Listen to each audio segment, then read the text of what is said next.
available. Starting about 3 minutes. Can we say 3 minutes, Christine? 2 minutes.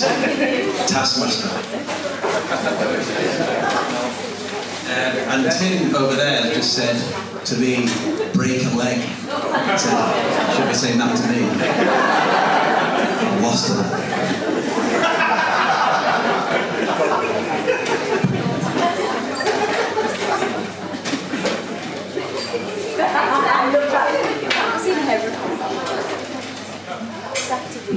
Are we all in? You might be able to see yourself on the screen or something. Hello, everyone. Hello. Try that again. Hello, everyone. Much better, thank you. So, I'm Christine, a relatively new friend of Peter's, I think. But very, very, very happy to be here with you all. I'll just go through what we're going to do and when. So we're going to start with a quick intro from me, and then I'm going to ask Pete some questions.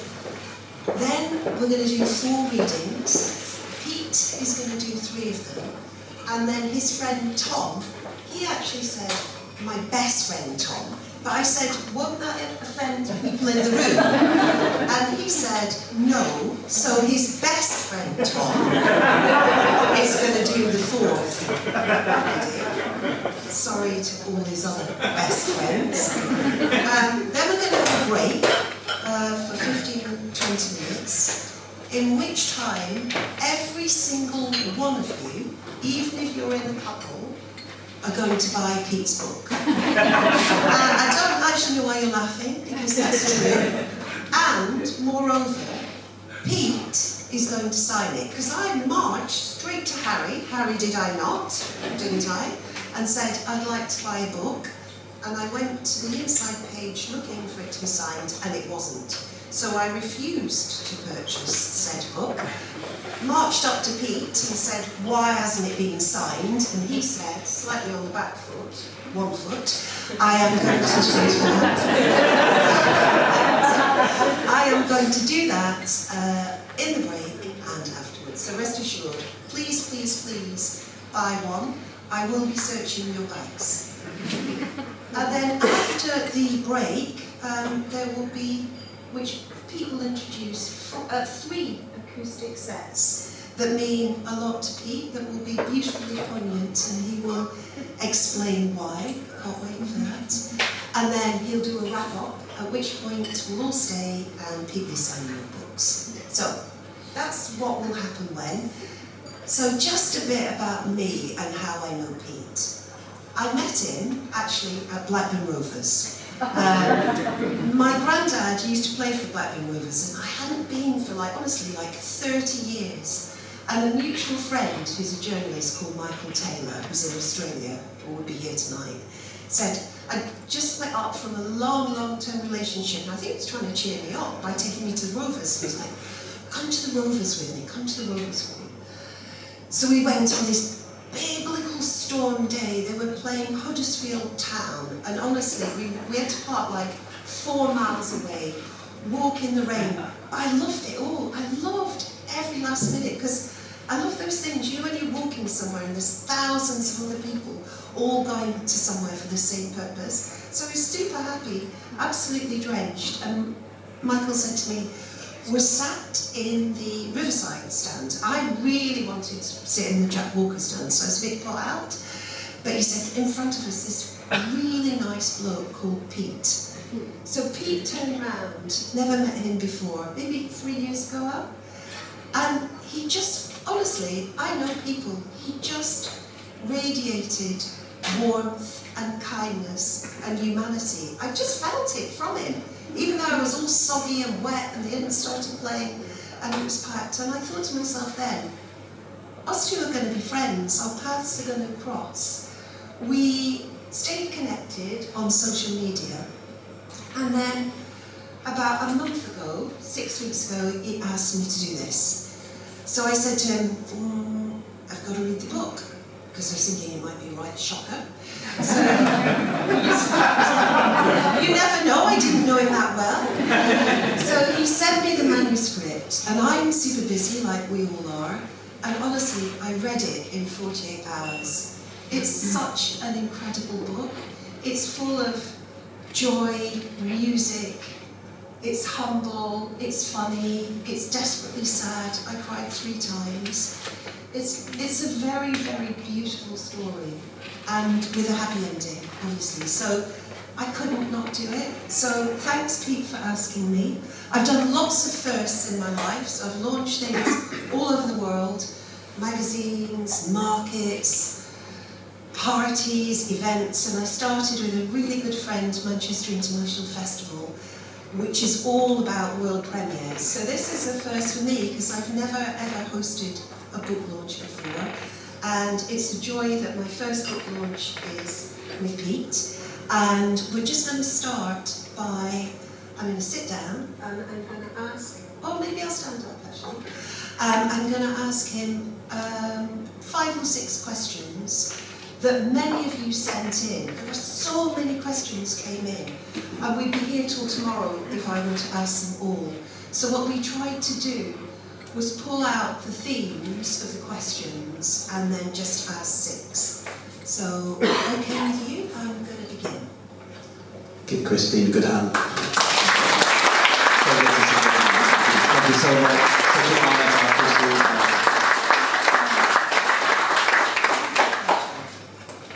So, I thought I'd start with a difficult one. What were the first signs that something was not right with your health? I think if we go back to 2020, we had the sheer joy of my daughter Hazel, our daughter Hazel, mine and Nikki's daughter Hazel, being born February in that year, and after that it was kind of like fast forward to autumn time. I started feeling really under the weather.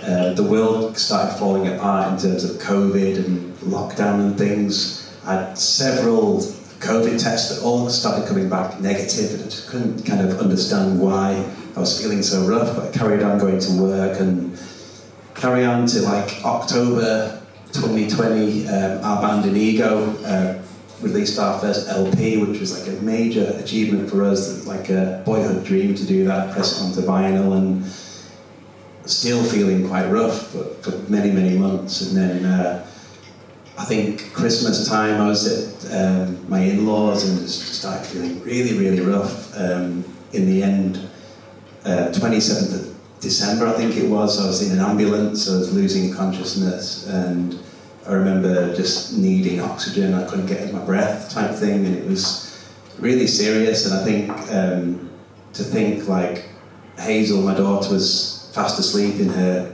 nursery at that point, not knowing what was going on with her dad, was like mind-boggling, to think that I was in the ambulance, kind of not really with it, but half with it, but just at the mercy of the medics. I was in A&E. The hospitals were really kind of overstretched, and there was not enough staff there waiting for a bed. I eventually got the bed, and I think it was something like one of the doctors came up and said, like, oh, we're going to have to put you in an induced coma. And I was like, right, I can't, it's not an option not to be around, I've got to survive this. So I just said, I've got a 9-month-old baby at home with my wife, I need to pull through, I know you're going to do your best for me. And then it was like down into the abyss, the black hole. 13 days later, after being in a coma, went to sleep in 2020, woke up in 2021 a very muddled man, and this is where kind of the idea of the book, kind of the early stages of the book started. So. Thanks for sharing that so beautifully. Before that, had you felt that you had a book in you? Did you love writing when you were a kid? What was it the illness and the illness alone? I never really thought, I'll make a proper book ever. I know when I was a kid, I used to like make journals when we were living in Nepal. Like we'd go on treks around the Himalayas, and I'd do journals for those treks and things. And then when I was ill the first time in 2008, I can't remember who said it, but they said, if you keep a journal, it can be, like a really therapeutic exercise to, help you heal yourself and make sense of what was going on, on the ward. And these days just roll into the next, and you're there for weeks sometimes, and it's just like a way of just trying to process everything. I've actually got 3 handwritten notebooks during my time as a cancer patient in 2008, 2009. And then, fast forward to like 2022, I had these mad ideas for children's books. Having had Hazel as my daughter, and she loves books, I thought, I've got some ideas. So I actually was lucky to collaborate with MMU University Publishing Course, who kindly helped me to edit my work down. Stella tonight is here tonight, who helped me with Delirium Diaries. Big round of applause for Stella.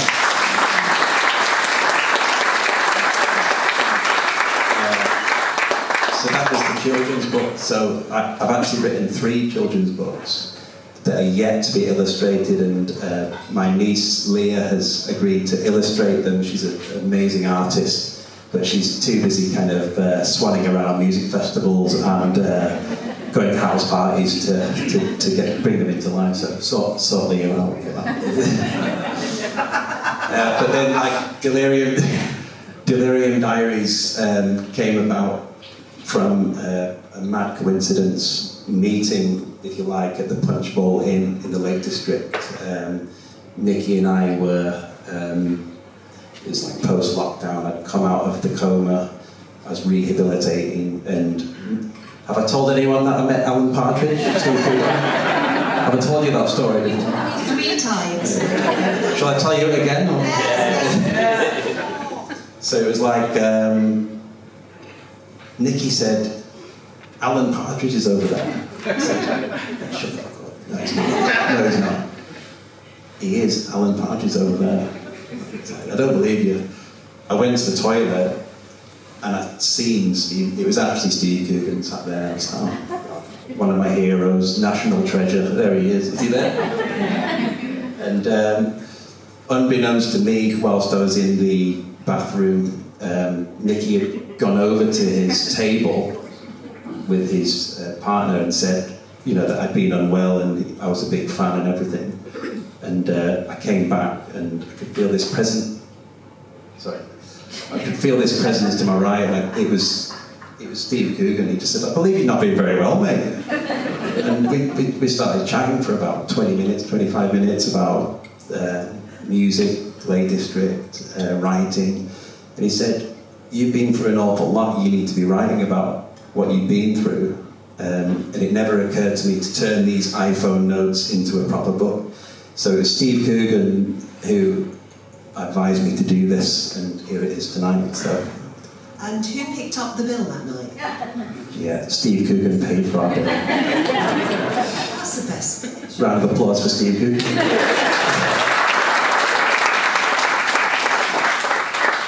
you talked a bit about this, but how did you plan writing the book? Initially, when I went to sleep in 2020, I woke up in 2021 very confused. I didn't know who I was, who my loved ones were. All I knew was that I had these mad nightmares and delirious, goings on in the coma. And I found it really hard to separate reality and fiction. So I started processing these in my iPhone notes, just little notes of what was going on in my brain, and that kind of went, from one stage to another. MMU got involved, Stella tonight and Bethany Shackleton, who sadly can't be here tonight, helped me edit the book and draft it. It was a long process. Hopefully that answers the question. One of the things I really love in the book is all the different chapters and different perspectives. How did you, because it's really clever, so instead of it being quite linear and just from your perspective and your delirious state, how you evoke or how other people contribute, that's a really generous thing to do. How did you choose those people, and did you choose anybody who said no? I didn't choose anybody who said no, but what I'd like to say before that is Toby, where's Toby? Put your hand up, Toby. It was Toby's idea to suggest, why don't you get your inner circle to offer their viewpoint of this situation that we were all going through. It wasn't just my situation. We were all going through our own situation during the pandemic. It was a new change, a new way of living. So I want to thank Toby, my other best friend, for suggesting that. Give him a round of applause.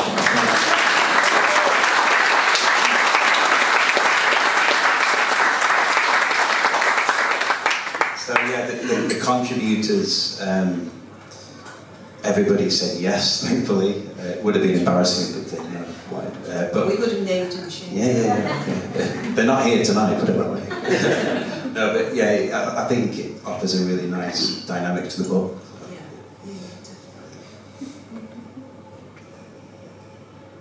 definitely. In just 3 words, how would you describe the writing process and the publishing deal process, respectively? So I guess that's 6 words. That's quite a complicated question, whoever said that. I said that. Did you? You're putting me on the spot there, still.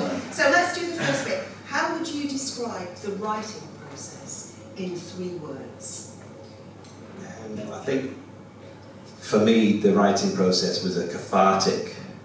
That's about 12 words. Oh, come on. Security. Get him out. This guy on the second row with a beard. Get him out. Who isn't a best friend? Yeah. Cathartic. Healing and patience. And 3 words to describe the publishing deal process. Frustrating. Celebratory and exciting. I think what strikes me, sorry, this isn't a question, it's more an observation. How the hell can you be as positive, as lovely, as humble, as kind, as open-spirited as Pete is when you've been through what he's been through? How is that possible? I'm sure I wouldn't be able to be like that. You just radiate. Your sister was like, before when we were talking, I was trying to get to this, just suddenly become like this. She's like, no, he's actually always been like this, which is incredible. Well done, Mum and Dad.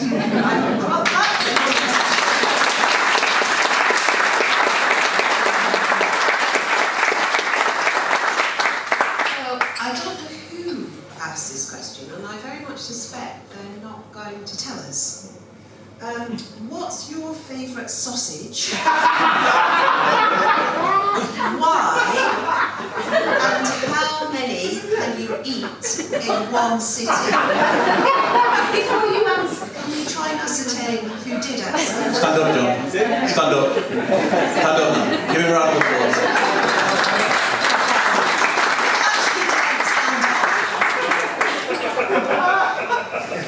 Do you know what the thing about sausage is? I'm an absolute sucker for a hearty Cumberland. Yeah, with the correct amount of seasoning. From the butcher, ideally. I think my record for cooked Cumberland would be like 27. No! And then I think raw. Did you know that? Raw sausage, I think 11 was my record for raw. Well done. You don't want to know about the aftermath of all that. Who eats raw sausage? I'm only joking. I get sectioned.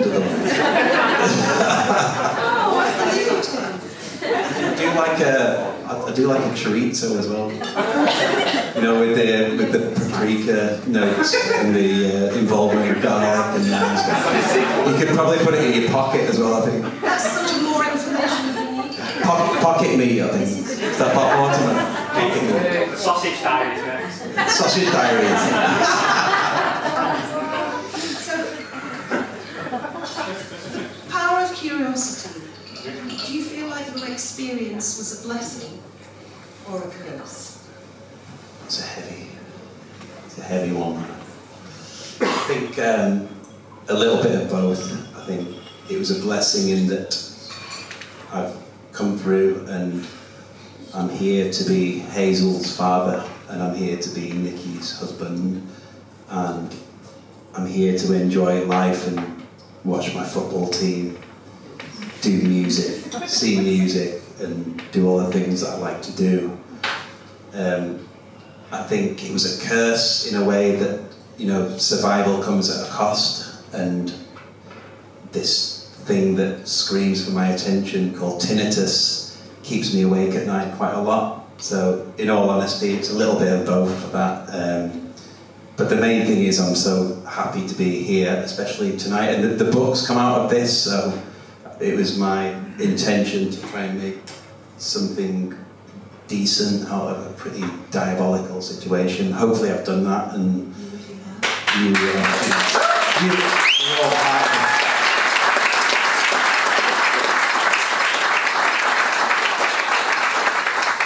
I want to make sure that I say this, and I mean that I would not have survived all of that ordeal were it not for my friends and family who are here tonight, and they were the ones that pulled me through it all, you know. And I owe my life to you guys and the NHS, so I want to give a big round of applause for our dear NHS, that, you know.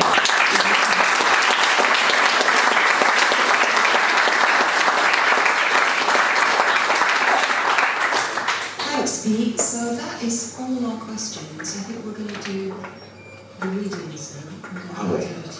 Oh God, I'm scared now. Myers. Where's PA by Tim? They're both here. The dream team are here. Which one's the first one again? The day I went to see. The day I went to see. I'll just introduce it, Myers, first. And then. So in this reading, I wanted to portray the maddening nightmare I was experiencing whilst I was in a dream state, where I was subjected to an absurd, repetitive event played out on a constant loop whilst on board a fictitious ferry bound for Ireland. This particular nursery rhyme, which is sung by our daughter Hazel, not very well, bless her, is a reference to the surreal recurring ordeal I was going through whilst I travelled this way, that way, forwards, backwards, over the Irish Sea. I was 2 at buckled my shoe the day I went to sea. I jumped on board a pirate ship and the captain said to me, "Oh, we're going this way, that way, all forwards and backwards over the Irish Sea." I jumped on board my pirate ship and the captain said to me,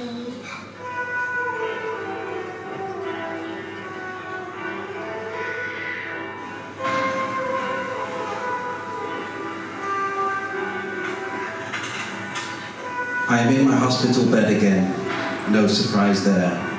The hospital is on a ferry bound to Ireland. Outside, a heavy storm batters the ferry. My drip bags are sloshing around. A nurse brings her pet parrot onto her shift. I glance at the ceiling. There are numerous exotic birds flying around the ward. Parakeets, toucans, macaws in technicolor. A hive of activity. Whilst an Atlantic storm rages outside, wild grey ocean. Nikki arrives and sits in a chair next to my bed. There are other pets too. A cat. It's prowling like a caged tiger up and down the ledge above my bed and Nikki's chair. Each time the cat struts past us, its tail brushes the back of my neck, then nicks. We shiver and haunch up our shoulders, spines tingling, goose pimples. It brushes its tail on the back of my neck, then nicks. We shiver and haunch up our shoulders, spines tingling, goose pimples. It brushes its tail on the back of my neck, then nicks. We shiver and haunch up our shoulders, spines tingling, goose pimples. This happens on repeat for what seems like an eternity.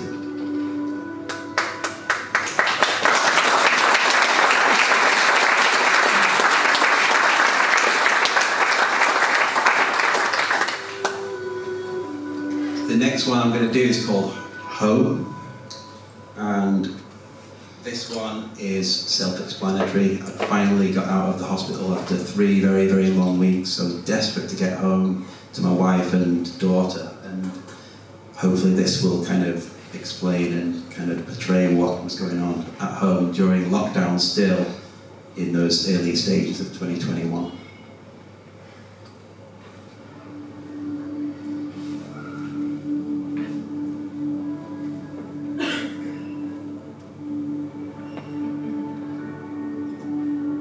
Back home, I start to feel the old me coming back. I cannot hug Nikki and Hazel because I had COVID. I had COVID and I wasn't allowed to hug Nikki and Hazel. This hurts and feels unnatural. I try to comfort myself. The embraces will feel all the sweeter when they're finally allowed. I shouldn't laugh, but do. Nikki steps into the spare room where I'm quarantined. She is dressed in what can only be described as a demented beekeeper.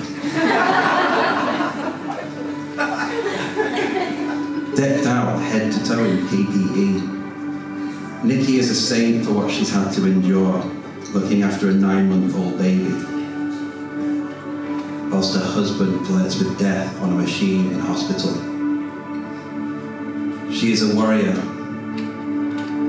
I crave pancakes all the time.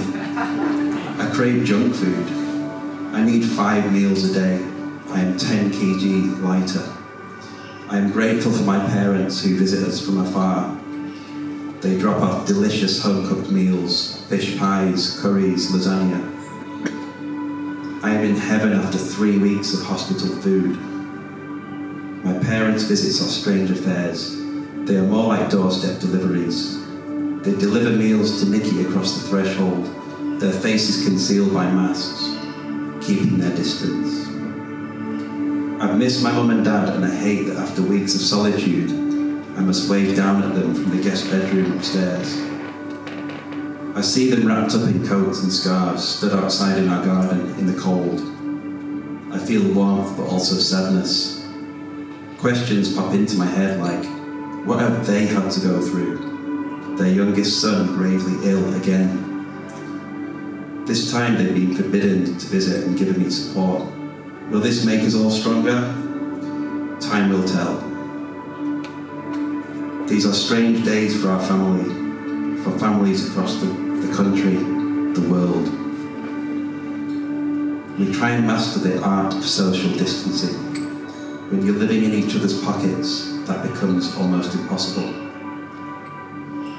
Despite Nikki's best efforts to steer clear of the dreaded COVID, Hazel, our precious daughter, tests positive. Thankfully, after initial concern, she doesn't seem to experience severe symptoms.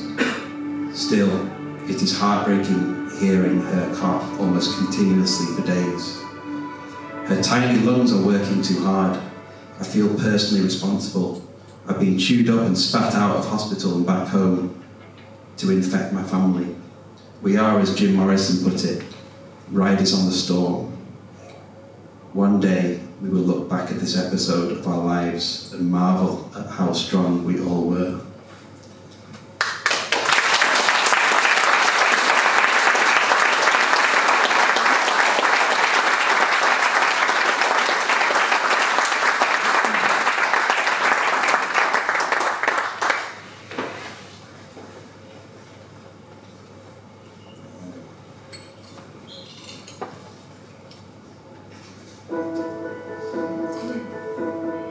Is this real?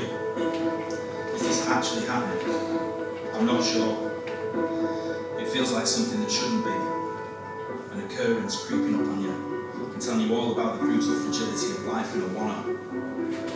It instantly feels like a 50-50 situation, one that's ready to go either way at any given moment. Life and death, literally. Only this time is with your best mate. An unfamiliar fear consumes you. It's different than if it were a family member, because this is one of your teammates, someone you're in the trenches with, facing the world head-on, together. Chosen family.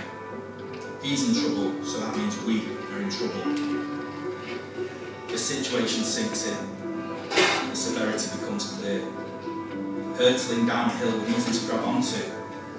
Out of control, with no grasp of how things will play out, or how you will deal with the next step. Underneath the stress and pure terror, something is rising up. A flame, a drum. It's confidence. Where is this coming from? It makes no sense. Why do I have a feeling of extreme belief building within? Zero basis for this. But I know the fight's begun. And I know he's going to win. Why? When you're true friends with someone and you speak to them a lot, get to know them on a different level to an acquaintance, you feel what they feel, and you know how they react to things. Despite the magnitude of the situation, it is still just a situation, a battle to fight. I know how he approaches a fight, and I know how it ends. He doesn't lose. This is someone who's been here before, someone who's defeated an opponent like this once already. There's a reason for this, but I don't know what it is. I don't want to know. To know would be to explain it, and stuff like this is inexplicable. Whatever the reason, he's here again, and he's going to win again. There's simply no doubt. I'm 100% sure. I was right. He wins. The relief. This is outrageous. I've never felt this feeling before. It's nauseating. Happy and angry at the exact same time. You want to celebrate, but he doesn't understand. He's not returned yet, and everything feels completely different. Things should be back to normal, and yet they are far from it. He's here, but he's not. What do we do? Is this shit really normal? Or are we clinging to idealistic possibilities that are unlikely to actually happen? It isn't stopping. This is a joke now. There is absolutely no way that this is fair. It can't be. Hasn't this family been through enough? Be strong for everyone. And remember the confidence. He doesn't lose, he never does. The journey is tough, but it will return. Take your time, lad. Just do what needs to be done. Handle your business and come back home. Slowly, he emerges. The fog lifts, and a familiar silhouette appears, like Peter Pan's shadow growing bigger on the wall. Weirdly, that image is exactly what I picture when I ponder this situation, and it's perfect. Peter and the shadow that he casts is a fascinating combination. Enigmatic. That space between reality and a dream is one that he occupies very comfortably, and I genuinely believe that's where he's strongest. Is this real? The truth is I don't know, but I do know he does. Consciously or not, the battle was very real, and he won. He was ready before it happened. That's the difference with people like him. Connectivity. A higher frequency. Let's have it. There's only going to be one winner.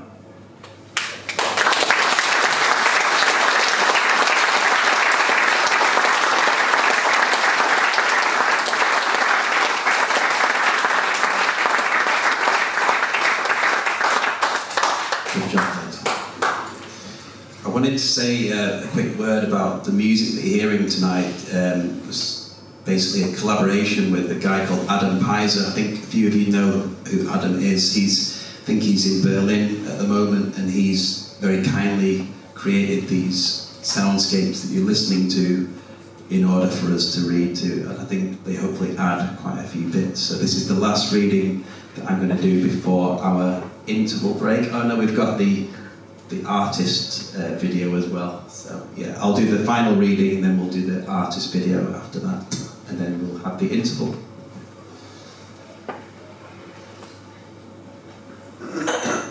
this one's called The Moment Came at Last.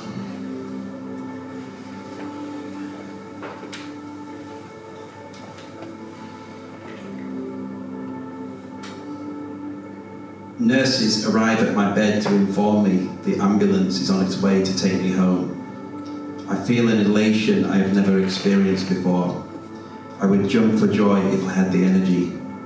Hours pass by, day turns into night, the Manchester skies grow darker. But out of nowhere, 2 green uniformed angels appear and announce, "Right, let's get you home, mate." The kind souls in green buy me a drink from the vending machine. I gladly accept a full fat bottle of Coke. Energy. I offer them money and they tell me there's no need. They say that I've been through enough and it was the least that I deserved. Kindness is still alive, pass it on. The right kind of virus.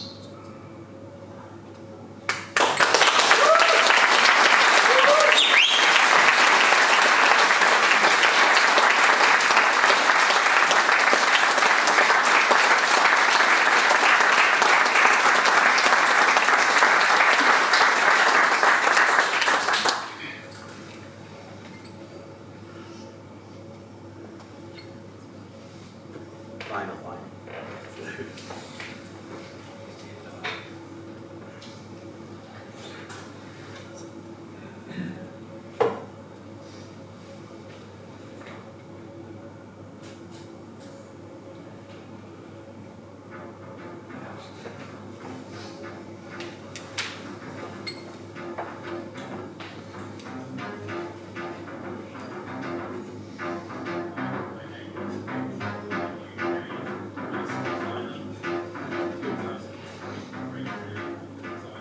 Start that again, maybe. One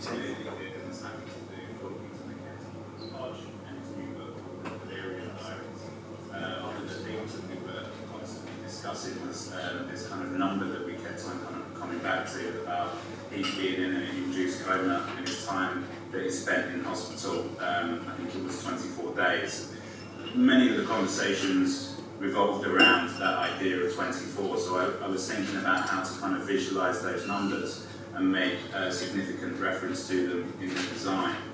Drips have been something that I've been working with as an artist for quite a long time, and I like the idea of their sort of uncontrollable nature, but how they can reference things like memories and dreams, which I think was a significant component of Pete's experience, his kind of delirious sort of memories and experiences when he was in that induced coma. And I thought that the drips would be a great way to really signify that and bring out that idea of something quite abstract but linear.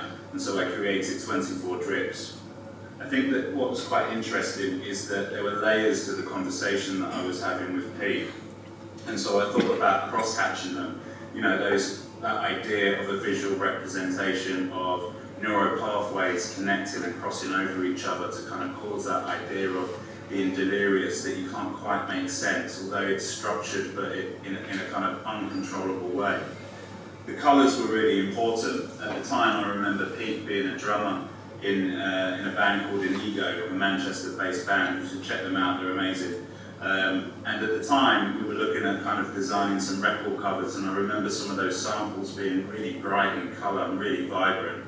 And I thought immediately what a great way to kind of connect to the two and think about Pete's personality. You know, if any of you know Pete, he's a person with a vibrant, colourful personality, and so that's why the colours are quite vibrant. And I thought that that'd be a great way of visualising the many depths to his personality in that time. You know, along with the seriousness of the situation that occurred, there's also some, you know, some humour in there, which I wanted to represent in the design. And the real layers come into it. You know, if you notice the patchwork design, there's 24 squares crossed over with 24 dreams, and it kind of is a visual representation of all the kind of dreams and the action that was going on in Pete's brain at the time. When we decided on the patchwork, we were looking at different texts and fonts, and I thought that something striking and bold which communicated the seriousness of the event, actually, would be really good. You know, you wanted something to stand out from that colourful sort of patchwork background, so I went for a very simple, bright white, bold text that grabbed the attention of the viewer in terms of an aesthetic perspective. So something really simple is always something that I lean towards in my designs. You know, I love the simplicity of a font, and so I thought that something bold and white and simplistic would really work in contrast with the sort of vibrant backgrounds.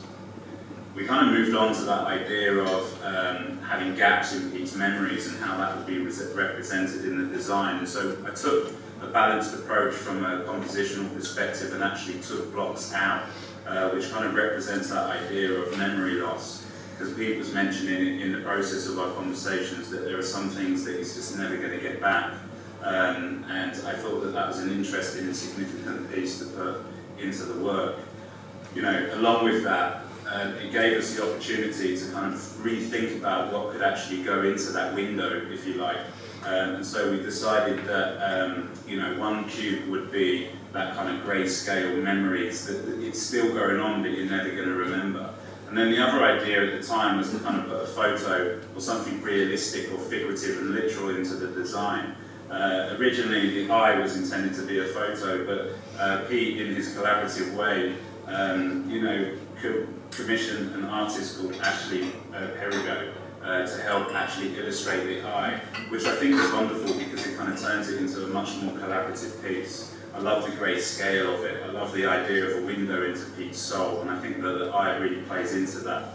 So then, you know, once all of those components were kind of decided upon, really it was about putting it together in terms of a design that worked within the compositional piece of a kind of A4 book cover, if you like. So really, once we had all those components, it was about just putting it all together and choosing some of the colours, like the background, for example. I hope you like the design. I think Pete was happy with it. It certainly ended up on the front cover, and I'm ecstatic to see it being published. And I feel really honoured to be part of that programme. And if you want to check it out, please follow me using the cue card. Thanks very much.